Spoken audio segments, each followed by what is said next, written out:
To other stories now, the Bank of Jamaica BOJ is again warning that the cost of goods and services will continue to increase this year.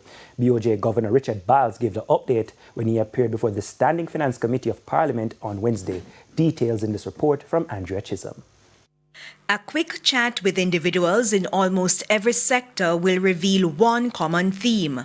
Things are expensive, and with the fuel prices going up due to the US-Israeli war on Iran, the outlook is not good. Over the June and September 2026 quarters, domestic inflation is forecast to trend upward from 4.3% at April 2026 and is projected to breach the upper limit of the bank's target range of 4 to 6%.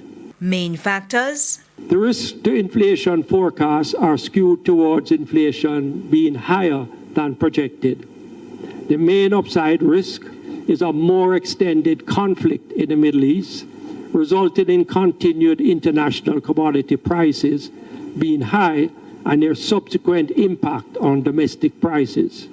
El Niño, which will impact weather conditions, is also likely to put pressure on agricultural prices.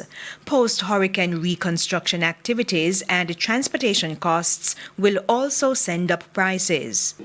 The bank anticipates that the current account balance will fall within a range of a deficit of 0.5% of GDP to a surplus of 0.5% for the financial year 2025-26, compared with a surplus of 3.0% recorded for the financial year previously. In the meantime, with BOJ Governor Richard Biles set to leave the entity in August, he pointed to several accomplishments during his 7-year tenure.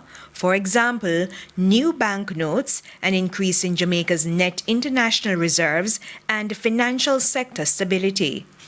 The Twin Peaks supervisory architecture has been advanced and will soon be ready for cabinet consideration, laying the groundwork for the most comprehensive reform of the Jamaican financial system in recent times. This will include greater financial resilience for all financial institutions and the introduction across the financial sector of modern, comprehensive customer protection and market conduct standards for all entities. However, he pointed to an upcoming challenge for his successor: reduced interest rates from financial institutions. The weakness of the monetary transmission system remains a structural challenge.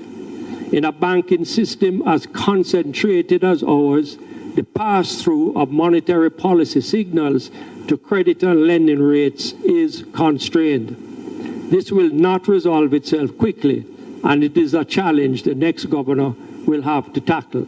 Andrea Chisholm, TVJ News.